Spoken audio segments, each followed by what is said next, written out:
Olá, pessoal, tudo bem com vocês? Que Deus abençoe, sejam muito bem-vindos, sejam muito bem-vindas ao Acabare.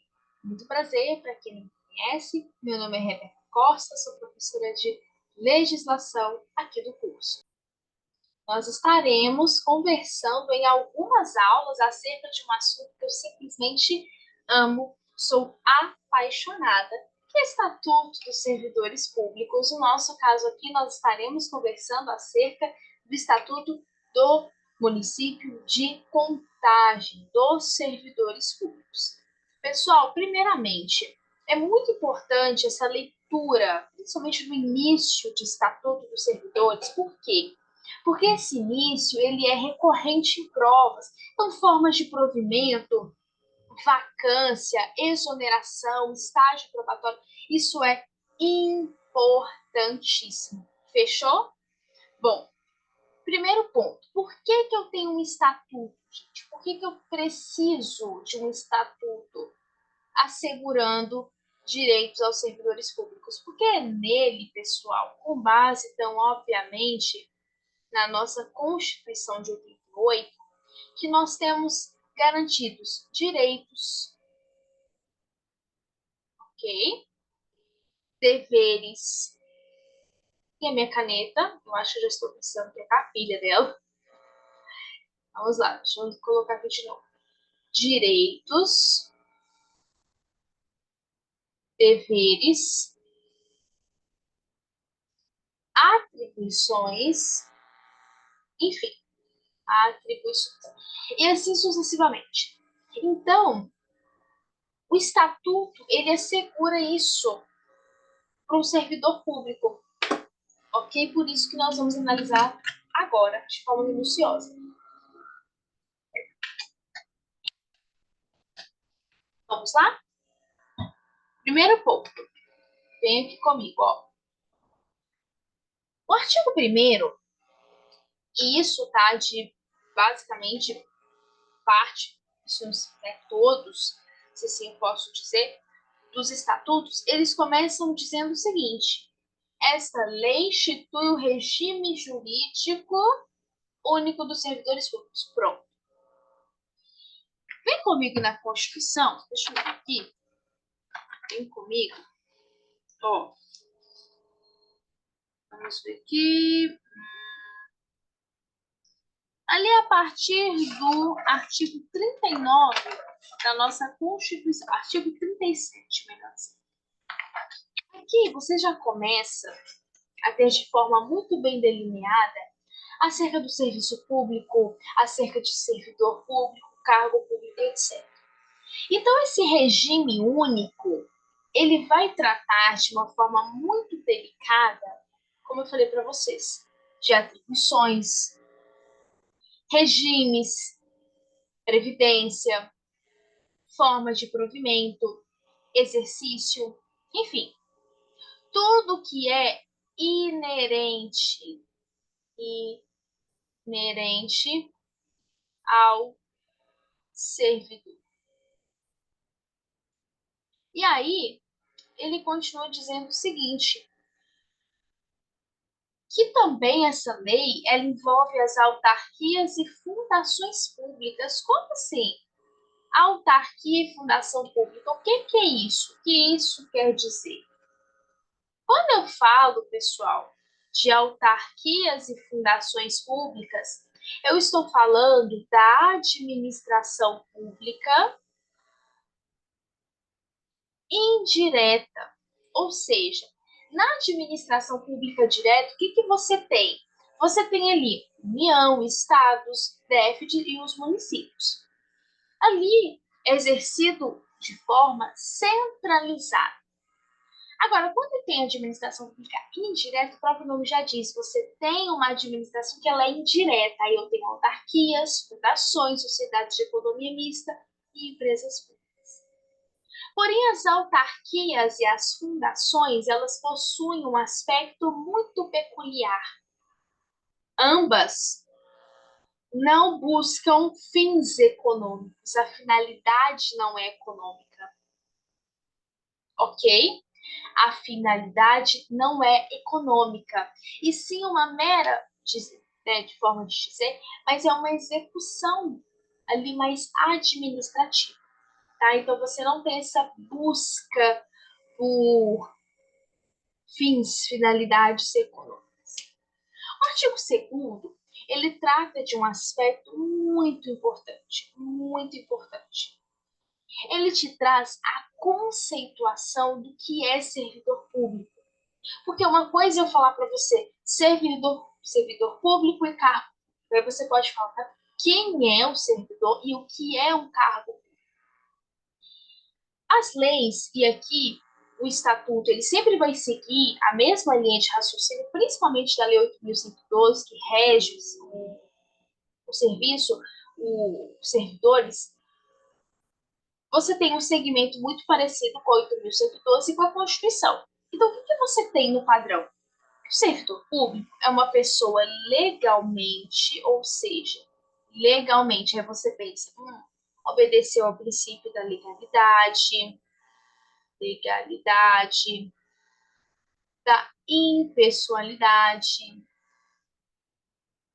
impessoalidade, que rege ali, né, principalmente os princípios da administração pública, que é o famoso LIMP, legalidade, impessoalidade, moralidade, publicidade e eficiência.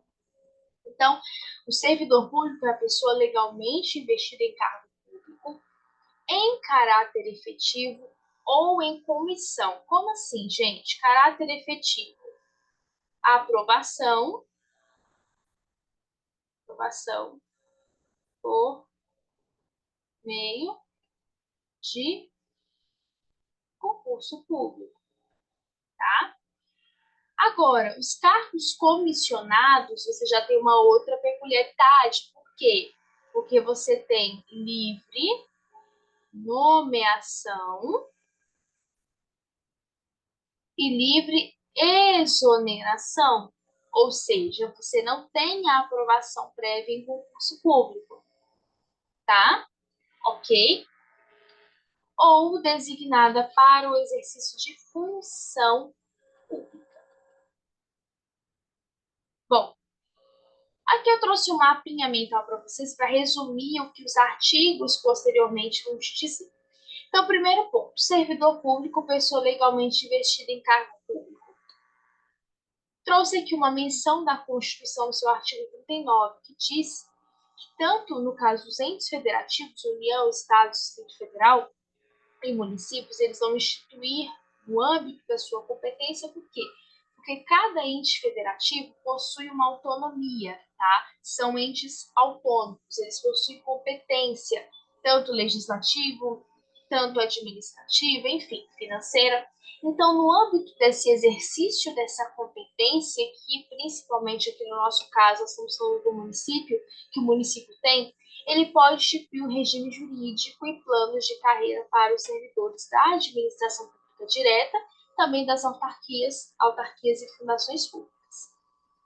Bom, temos que o servidor é uma pessoa investida em cargo público. Aí você pode perguntar, mas o que é cargo público? Nada mais é do que um conjunto de atribuições e responsabilidades. Então, é uma pessoa que vai estar exercendo um cargo e esse cargo deriva atribuições e deriva responsabilidades. Ok? Cuidado. Cargo público é diferente de emprego público.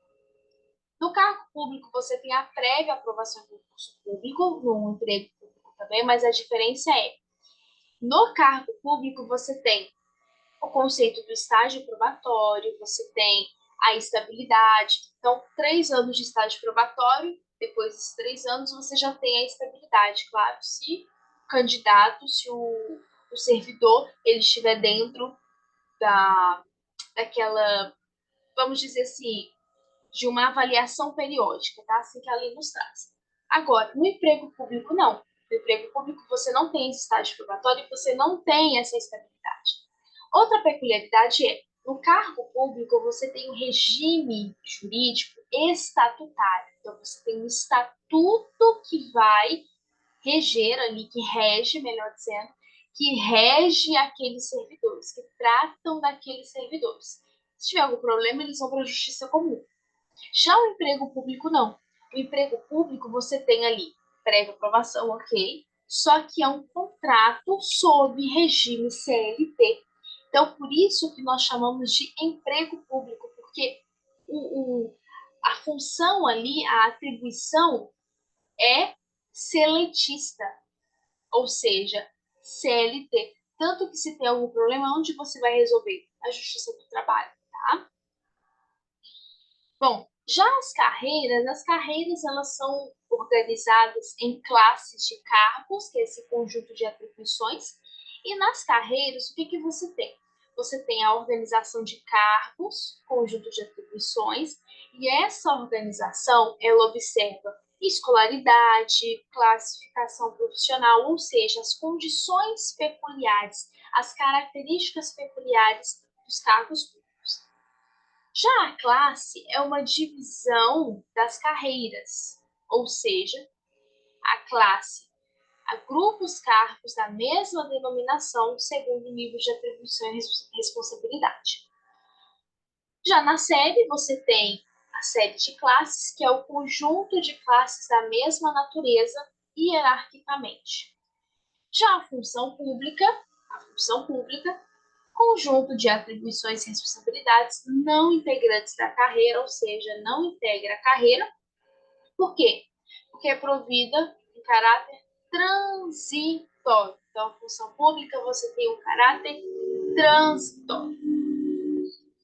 Bom, artigo 6º, já falei para vocês.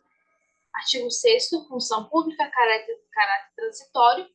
E o artigo 7º, ele costuma ser bem recorrente em prova. Diz que é vedada, ou seja, proibida a prestação de serviços gratuitos, salvo os casos previstos. Ou seja, é proibido. Você tem a proibição, a regra é vedado. Regra, vedado. Porém, essa vedação ela pode ser rompida se eu tiver casos previstos em lei, ou seja, salvo casos previstos em lei, tá? Bom, aqui começa uma das partes que eu mais admiro no estatuto, tá? Sou muito suspeita em dizer.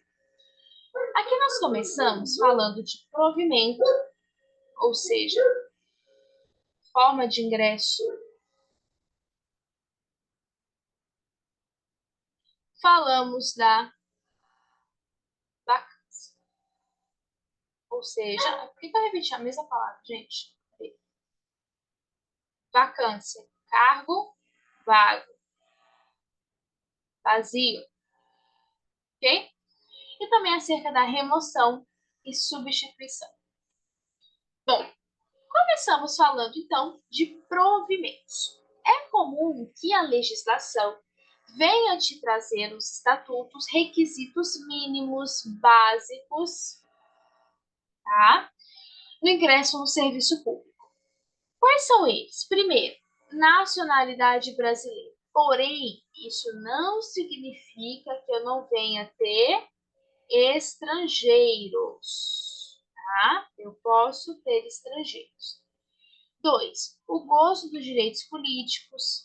3. A quitação com as obrigações militares e eleitorais. 4. O nível de escolaridade, né, compatível ali para o exercício, seja fundamental completo, médio, enfim, superior. A idade, conforme estabelecida onde? No edital. E sexto, 6. A boa saúde física e mental. Gente, nós falamos que essas atribuições são mínimas, ou seja, eu posso ter outras atribuições que venham ser requeridas? Posso? Posso. Ok? Parágrafo 1º.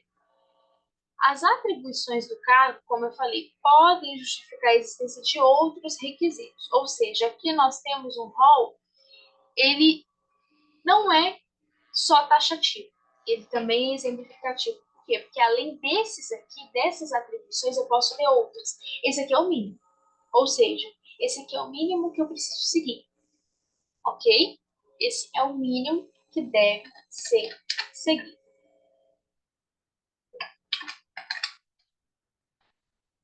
Parágrafo 2º. As pessoas, nós não usamos mais o termo portador de deficiência, nós usamos pessoa com deficiência. Você tem assegurado o direito de se inscrever no concurso para provimento e você tem ali as atribuições sendo compatíveis com a deficiência. E no caso, você tem 5% das vagas oferecidas no curso destinadas, reservadas a elas. Bom, tratando do provimento de forma mais específica, o que nós temos? O provimento dos cargos ele é feito mediante o ato da autoridade competente, do dirigente superior, seja também da autarquia da fundação. Outro artigo que despenca em prova, esse aqui, ó. A investidura se ocorre, por favor, com a posse. Investidura.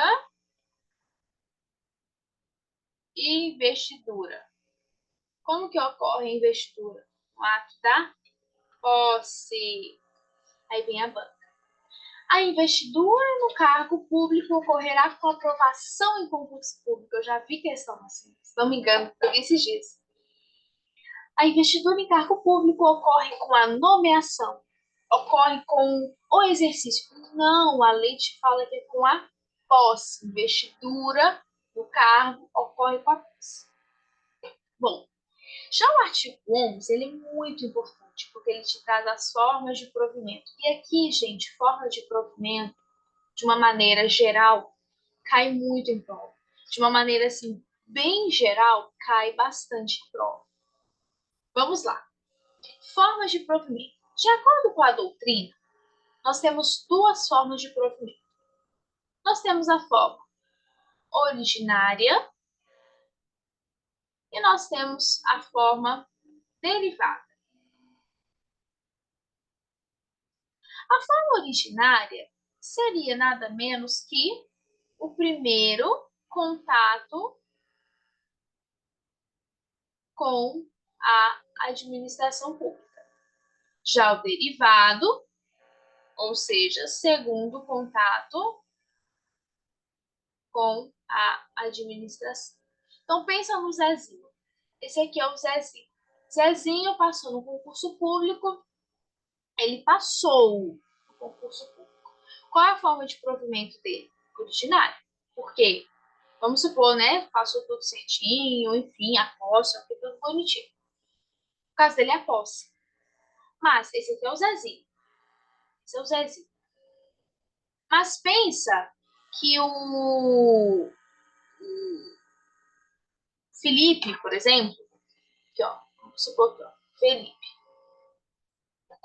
Vamos supor que no caso dele, ele, vamos pensar aqui, ele foi promovido. Foi promovido.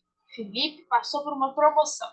Ele saiu da função A e foi lá para B. Ou seja, ele teve contato com uma outra atribuição de uma forma derivada, forma de provimento derivada, porque ele já tinha um contato antes com a administração. Sendo assim, o que a doutrina entende? Que a nomeação é o provimento originário e as outras são provimentos derivados, ok? Fechou? Bom, vamos ver um por um para resumirmos a legislação. Bom, o que é provimento? Como eu falei para vocês, provimento é uma forma de preenchimento no cargo público com repasse de determinada pessoa, então pensa aqui no Zezinho, para atribuição no cargo. Cargo, você tem o quê? Atribuições, tá? Ok? Você tem aqui a característica de atribuições. Ok, pessoal? Atribuições e as funções.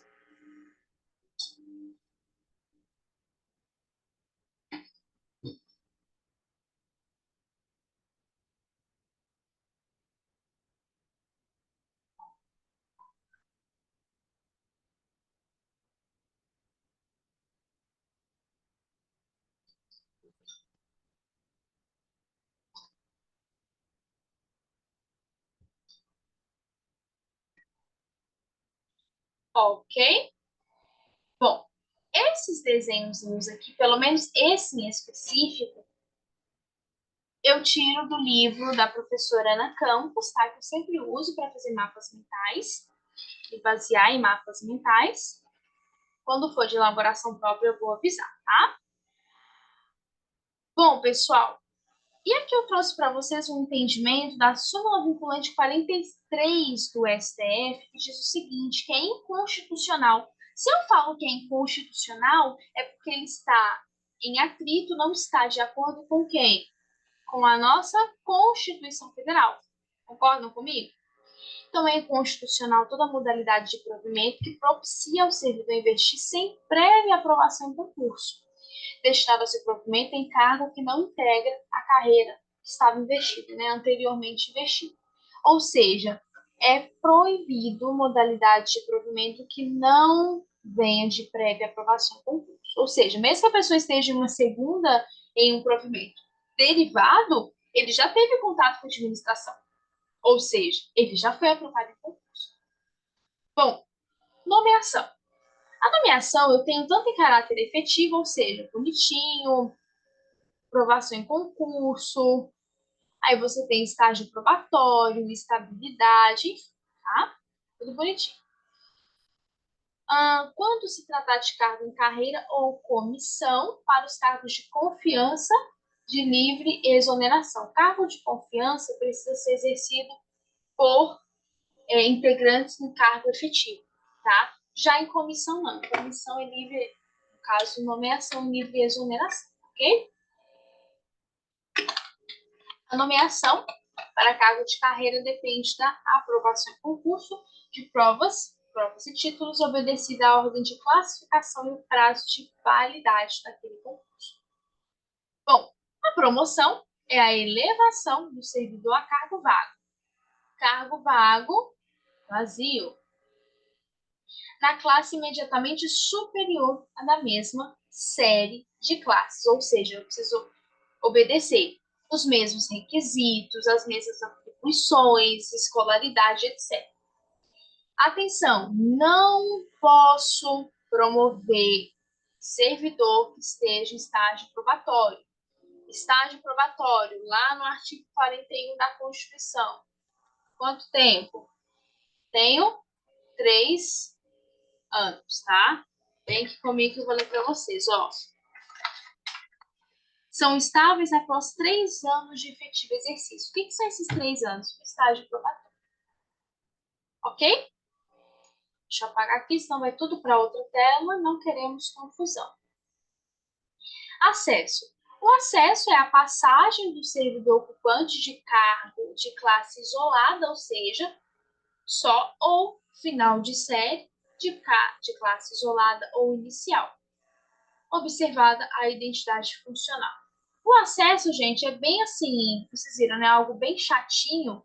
Ele quase não é cobrado em prova. Eu, basicamente, nunca vi sendo cobrado em prova. Já vi o que? Nomeação, readaptação, reversão, mas acesso você não tem.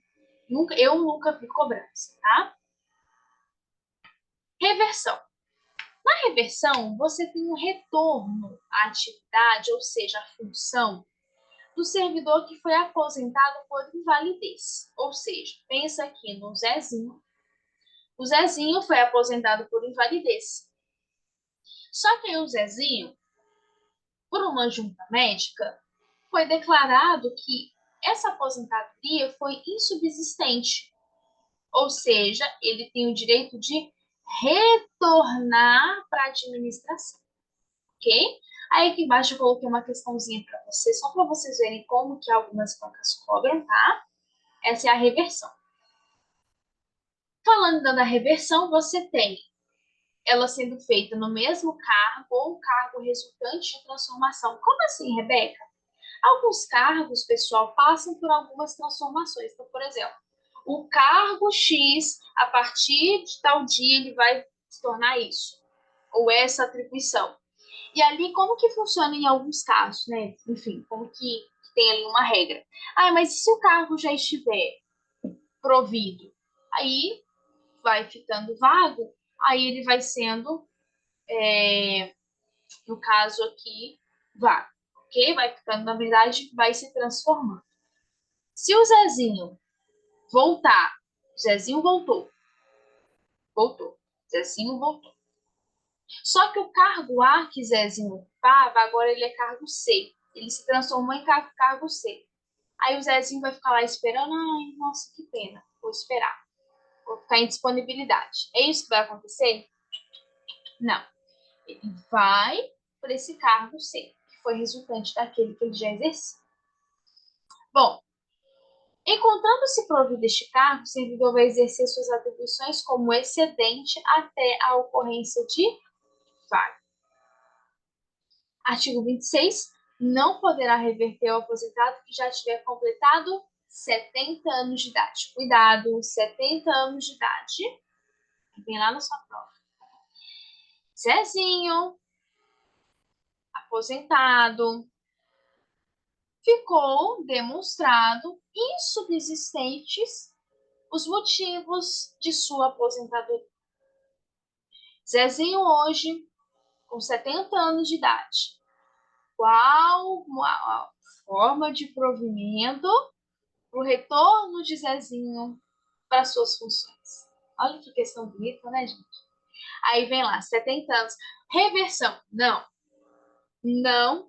Aí vai ter que ter uma alternativa. Não pode se aplicar a reversão, pois não se reverte ao aposentado que já completou os 70 anos de idade. Ok? Ok. Bom, agora falando um pouquinho da reintegração.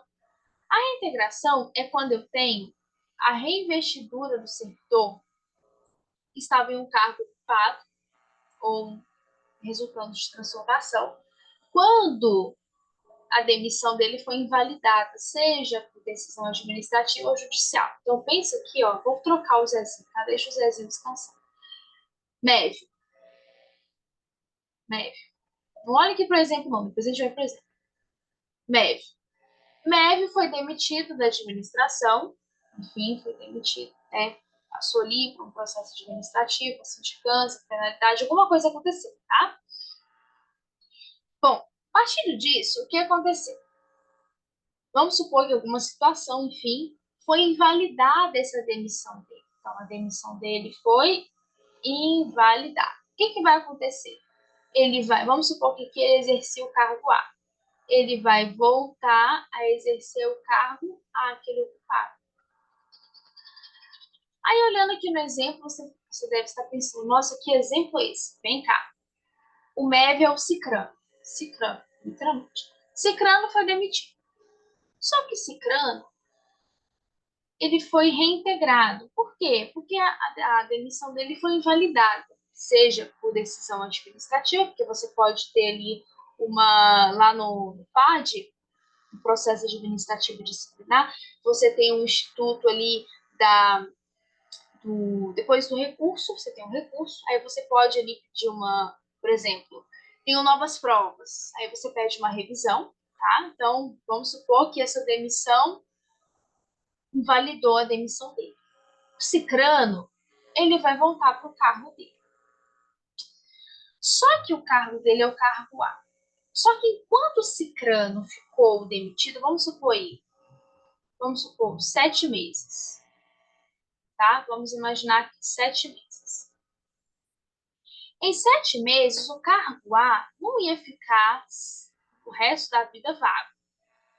O cargo A foi ocupado por Zezinho. O Zezinho voltou a ser. O que vai acontecer? O Cicrano vai voltar, ele vai ver que o cargo dele está sendo ocupado pelo Zezinho, vai sentar e esperar. Certo?